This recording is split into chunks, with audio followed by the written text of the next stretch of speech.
अस्सलामुअलैकुम वरहमतुल्लाहि वबरकातुहू। उम्मीद करती हूँ आप सब खैरियत से होंगे।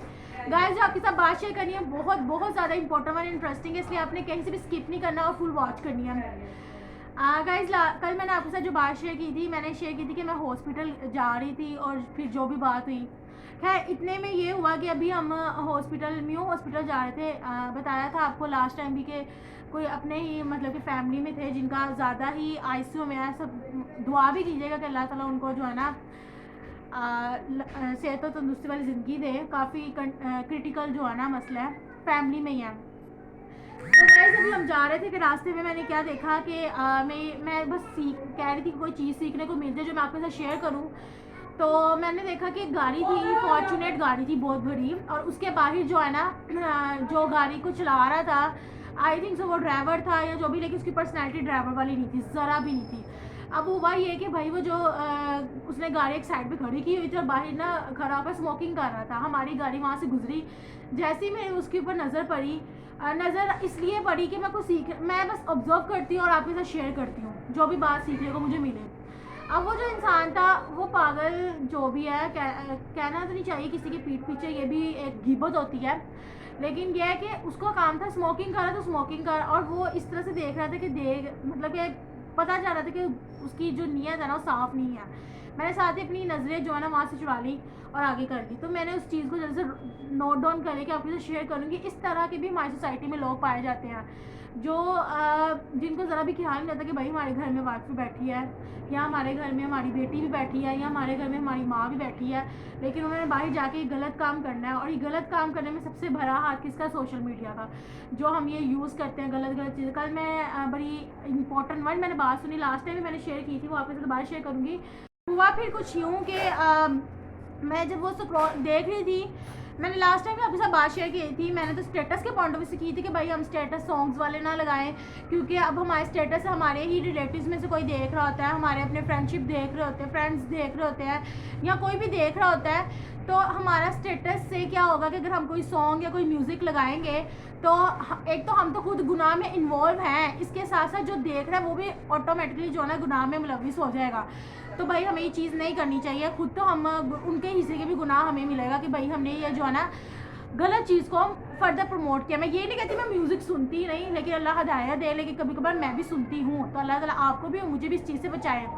तो यही बात मैं देख रही थी कि मैंने आपको लास्ट टाइम भी कहा था कि भाई हम ना टिकटॉक जब यूज़ कर रहे होते हैं या यूट्यूब पे कोई अच्छा म्यूज़िक लगा होता है या कोई हमारी फेमस एक्ट्रेस आ जाती है, कोई म्यूज़िक लगा, हम उसको लाइक करते हैं।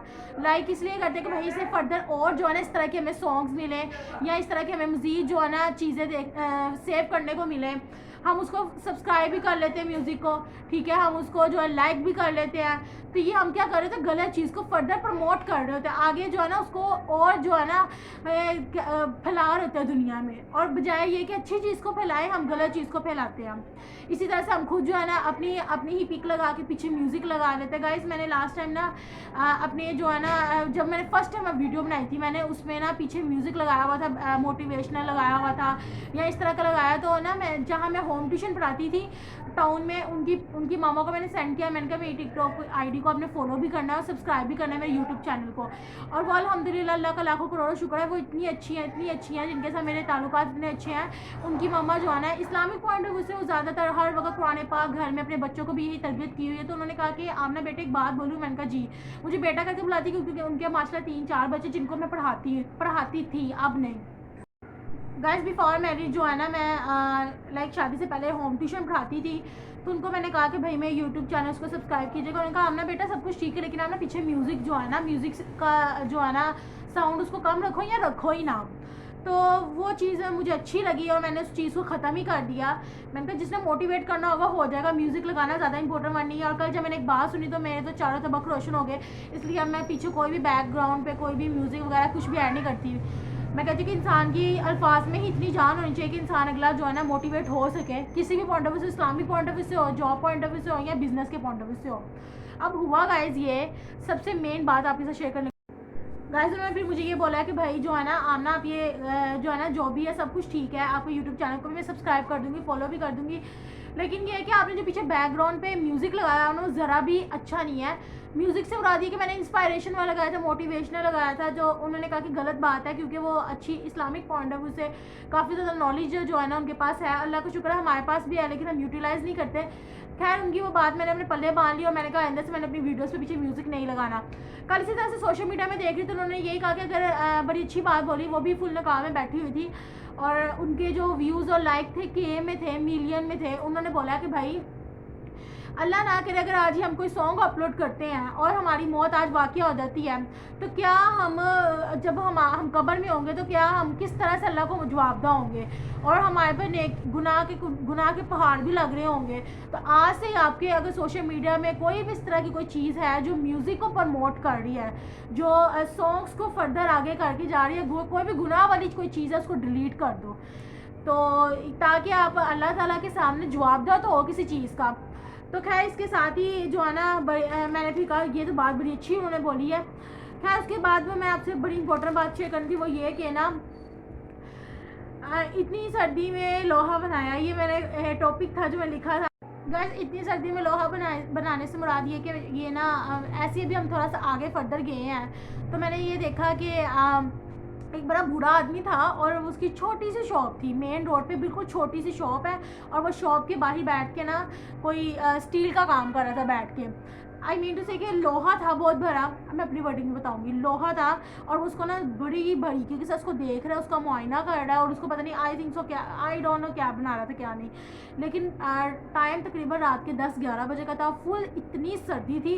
आपको पता है अब सर्दी से शुरू हुई हैं, तो रात के 10-11 बजे तो वैसे ही बुरी होती है, और उसको नहीं पता क्या हो रहा है क्या नहीं, अपने बस वो अपने काम में इतना मस्त, इतना मगन, बस अपना काम, फोकस अपने काम पे है। तो गाइज़, ऐसे लोग भी हमारे सोसाइटी में पाए जाते हैं जो मेहनत कर रहे हैं, और ऐसी माशाल्लाह हमारी सोसाइटी में यूथ भी पाई जाती है जो कुछ भी नहीं करती, बस वो अपने माँ बाप पे इंडिपेंडेंट है।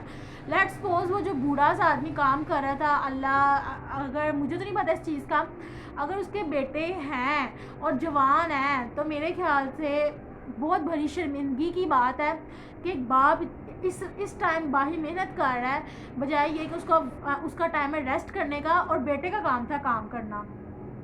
खैर, इसी तरह से हम जब गए हॉस्पिटल पहुंच गए, आफ्टर ऑल वहाँ जाके हम बैठे हैं, तो वहाँ पे ना म्यू हॉस्पिटल का, अगर लाहौर के लोग हो तो उनको तो पता ही होगा, वैसे तो म्यू हॉस्पिटल को जाना जाता है, एशिया का सबसे बड़ा हॉस्पिटल कहा जाता है, और पाकिस्तान का भी सबसे बड़ा हॉस्पिटल है। तो खैर, वहाँ पे हम गए, वेंटिलेटर के बाहर वेटिंग एरिया था, वहाँ बैठे हुए थे, तो ना वहाँ पे एक चाय वाला आया, सॉरी एक अंडे वाला आया, उसने अंडे वाली बाल्टी पकड़ी हुई, और इतना मतलब कि प्यारे से मुराद कि एक सही लड़का, नौजवान और हैंडसम भी था। ठीक है, कहना नहीं चाहिए अपने भाई, अपने बाप या अपने हस्बैंड के अलावा किसी को, लेकिन मैं किस पॉइंट ऑफ व्यू से बोल रही हूँ मैं आपको फर्दर आगे बताती हूँ। वो इतना मतलब कि प्यारा था देखने में, सही। तो गाइस, कहने का मतलब ये है कि इस तरह के भी लोग हैं कि इतनी माशाल्लाह प्यारी पर्सनैलिटी, और वो क्या कर रहा है, अंडे बेच रहा था और सबको कह रहा था कि अंडे ले लो, उबले हुए अंडे, ये वो हॉस्पिटल के अंदर। तो जैसे में नज़र उसके बाजुओं में पड़ी, तो एक बाजू ही नहीं था, और एक बाजू था जिससे उसने टोकरी पकड़ी हुई थी और अंडे सेल कर रहा था। तो कहने का मतलब ये है कि इस तरह के लोग भी मेहनत करते हैं, इस तरह के लोगों की, तो मेरे ख्याल से इस तरह के लोगों की हमें हेल्प भी करनी चाहिए किसी भी तरह से, उसको एज अ गिफ्ट के तौर पर, क्योंकि इस तरह के लोग जो होते हैं ना, जो मेहनती होते हैं, उनका ज़मीर भी ज़िंदा होता है, वो कभी भी किसी से इमदाद नहीं लेते, लेकिन आप उस बंदे की अगर हेल्प करना चाहते हो, आप उसको एज अ गिफ्ट के तौर पर उसकी हेल्प कर सकते हो। उसको पैसे ड्रेसिंग ला दी, या यार मुझे आपका ये वे बड़ा अच्छा लगा बेचने का, इस वजह से एज अ गिफ्ट के तौर पर, तो इस तरह के लोग वो चीज़ ले लेते हैं। लेकिन अदरवाइज़ अगर आप वो कि नहीं यार वो नहीं लेंगे, तो हाँ, ये बात भी सच्ची है। गाइज, अजानें शुरू हो गई, फिर हम बात आगे करते हैं फर्दर। गाइस, कहने का मतलब ये है कि इस तरह के भी भाई हमारी सोसाइटी में लोग पाए जाते हैं जो हार्ड वर्क होते हैं, तो इस तरह के लोगों को हम उनकी कैसे हेल्प आउट कर सकते हैं। हम उनको वैसे अगर दें कोई चीज़ तो वो कभी भी नहीं लेंगे, क्योंकि जो मेहनती लोग होते हैं ना, उनका ज़मीर ज़िंदा होता है, वो कभी भी कोई चीज़ ऐसे नहीं ले सकते। कहने से मुराद ये कि आप उसकी अगर दिल कर रहा है आपकी हेल्प करने को, तो आप ऐसे लोगों की गिफ्ट के तौर पर हेल्प कर सकते हैं जो मेहनती हों। उनको भाई हमें आपका ये सेल करने का या कस्टमर डीलिंग बहुत अच्छी लगी, इस वजह से हम आपको एज अ गिफ्ट के तौर पर ये चीज़ देना चाह रहे हैं। और यकीन करें जब इस तरह के लोगों की हम हेल्प करते हैं ना, वो चाहे जॉब के पॉइंट ऑफ व्यू से हो, वो चाहे आप खाने पीने के पॉइंट ऑफ व्यू से हो, कपड़ों के पॉइंट ऑफ व्यू से या स्टडी के पॉइंट ऑफ व्यू से हो, तो दिल से यकीन करें गाइस दुआएं निकलती हैं, बहुत ज़्यादा दुआएं निकलती हैं। तो हमने अब आज से क्या करना है कि इस तरह की लोगों की हेल्प करनी है। वो हम कैसे करेंगे? एज अ गिफ्ट के तौर पर, वरना इस तरह के लोग कभी भी हेल्प नहीं लेते किसी की, ठीक है। और यकीन करें इस तरह के भी तो लोग पाए जाते हैं जो मेहनत कर रहे हैं। तो फिर हमारी आजकल की यूथ क्यों कहती है कि हमारे से कुछ भी नहीं होता?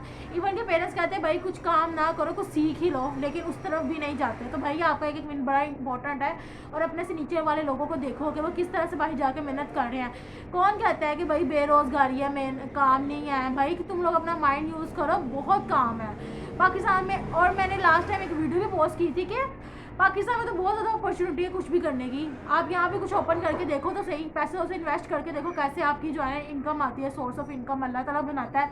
नमाज़ें वगैरह से स्टार्ट करो, ठीक है। उसके बाद गाइस जो आपके साथ बात शेयर करनी थी वो जो थी वो बहुत इंपॉर्टेंट वन है। गाइस हुआ ये कि अभी हम वेंटिलेटर के बाहर वेटिंग एरिया में बैठे हुए थे, तो वैसे ही मतलब कि अपने रिश्तेदारों के पास कि भाई जो भी मसला था, तो इतने में क्या हुआ, साथ ही था ओटी थी, ऑपरेशन थिएटर था, जिसमें ना जिसके बाहर ही अचानक शोर मचना शुरू हो गया, रोना और ऊंची ऊंची आवाज़ से सब कुछ ना। तो देख पता चला जो हार्ड वर्कर होते हैं ना वो इस तरह के मतलब के काफ़ी मेहनत होते हैं। खैर अब हुआ ये कि वो अचानक ही जो है ना अचानक शोर मचना शुरू हो गया हॉस्पिटल के बाहर। तो भाभी देखने गई हैं वहाँ पे कि क्या मसला हुआ है। तो इतने में पता चला कि भाई किसी के ना अब्बू की डेथ हो गई है, वो फात आ गए हैं। तो वो इतनी ऊंची ऊंची आवाज़ से रो रही थी लड़की की, मेरा भी दिल क्या कि देख के आऊँ क्या अब जय का हाल हो गया, ज़रा उसकी हौसला अफजाई हो जाएगी, जो भी है वट एवर, उसको मतलब कि सुकून मिल जाएगा थोड़ा सा। देखा तो वो ऐसे रो रही ऊंची ऊंची आवाज़ से। उसकी अम्मी भी मतलब कि उनकी मम्मा की भी फौत हो गई थी, अब उनके पापा भी हो गए। पापा को क्या हुआ कि ऐसे ही बाइक वाले गए हैं, उन्होंने जो है ना एक्सीडेंट हो गया था बस। तो खैर अब वो ऊंची ऊंची आवाज़ से रो रही कि मैं अपनी छोटी बहनों को कैसे समझाऊंगी, उनको मैं कैसे बोलूँगी पापा आप आ जाओ एक दफ़ा, मेरी रूह ख़त्म होगी ये वो। उसको लेके मुझे भी रोना आ गया। अचानक ही वहाँ से ज़रा नज़र हटी, देखा मैंने कहा भाभी कहाँ गई? तो भाभी जो है ना उसी जो ओटी में ना वो जो होता है विंडो में से देख रही थी। उसके पापा ना लेटे हुए थे, ऐसे मतलब लेटे से मुड़ा दी के मरे हुए थे। तो ना क्या हुआ कि जो नर्स आई तो उसने ना उनके पापा के पाँव को ना, दोनों जो ये हमारे पाँव होते हैं ना उसकी फिंगर, दोनों पाँव की जो फिंगर है उसको पकड़ के ऐसे बांध के ना, तो उसको फुल जो है ना वाइट कपड़े में ब्लेड दिया, उसको ऐसे स्ट्रेचर पे लटाया और उसको कहा कि फारी के ले जाए आप इनको। तो गाइज़ मैं देख के मेरी आंखों में आंसू आ गए कि क्या इंसान यहीं पे रह गया, गुरूर, तकब्बुर और हसद, बुग़्ज़, कीना, गिबत, बुरहान, ये सब कुछ यहाँ रह गया। लालच, ये मिल जाए वो मिल जाए, ये वो वट एवर जो भी है। क्या हमने हासिल किया इस दुनिया से? कुछ भी नहीं। तो वो हम लोग इतने बेबस होते मरने के बाद कि हमारे पाँव भी बेजान होते हैं। तो उसको बाकायदा जो भी मरता है इंसान, मुझे तब पता चला कि उसके पाँव को बांध दिया जाता है ताकि एक नीचे ना हो जाए और एक ऊपर, क्योंकि जान तो ख़त्म हो जाती है ऑटोमेटिकली। तो मेरे आंखों में उस टाइम आंसू आ गए काफ़ी ज़्यादा, मैं रोई, मैं खुद भी। और मैंने कहा यार हम कौन सी दुनिया में रह रहे हैं। मैंने कहा तो गाइस अब हमें क्या चाहिए उस टाइम पे, वो अगर आप लोग इतना बिज़ी हो ना दुनिया में, इतना बिज़ी हो कि नमाज़ पढ़ने का टाइम नहीं मिलता या कुछ नेकी वाली तरफ जाने का दिल ही नहीं करता, बस ये भी हो जाए ऑफिस का काम हो जाए, जॉब का, या ये घर के काम हो जाए, या मैं बच्चों को पढ़ा लूँ ये वो, तो एक दफ़ा आप काइंडली जाके हॉस्पिटल चेक करके आएँ कि किस तरह से लोग कहते हैं कि भाई या अल्लाह बस हमें हमारे अपनों से एक दफ़ा मिला दे या ये वो। तो गाइज़ आपको ऑटोमेटिकली अल्लाह याद आ जाएगा। और गाइस हमें हमेशा क्या हर सेकंड अल्लाह को याद रखना चाहिए कि उसकी वजह से जो है ना हम इस दुनिया में आए और हमने उसी की तरफ लौट के वापस जाना है। तो कुछ हम भी ऐसे काम कर ले, ऐसे नामा इमाल कर ले कि भाई हमें भी जो है ना अल्लाह कहे कि भाई वाकई हमने कुछ जोड़ा हो आखिरत के लिए। सिर्फ दुनियादारी ये हो जाए वो हो जाए, बच्चों की टेंशन, बच्चों के फ्यूचर की टेंशन, शादी की टेंशन, घर की टेंशन, अम्मी अबू की टेंशन, अम्मी अबू की दवाई की टेंशन, बहन भाई के फ्यूचर की टेंशन, बच्चों के रिश्तों की टेंशन, सब कुछ ख़त्म हो जाएगा। सब कुछ मतलब कि दूर हो जाएगी टेंशन है जब आप अल्लाह को याद रखोगे और अल्लाह ही से मांगोगे। हमारा मसला ये है कि हम अल्लाह से नहीं मांगते। उसके बाद बड़ी इंपॉर्टेंट बात मैं आपके साथ शेयर करनी थी, बड़े इंपॉर्टेंट वर्ड है सक्सेसफुल के पॉइंट ऑफ व्यू से। Excellence is never an accident, it is always the result of high intention. फिर सिंसियर एफर्ट। गाइस कहने का मतलब ये है कि एक्सीलेंस हमेशा जो है एक एक्सीडेंट नहीं होता, इसको करने के लिए काफ़ी ज़्यादा फोकस रहना पड़ता है और एफर्ट करनी पड़ती है सिंसियर होके। एफर्ट यानी कोई भी कोशिश अपने टैलेंट के पॉइंट ऑफ व्यू से। तो उसके बाद it represent the vice of money and attentive choice, not change determine your destiny.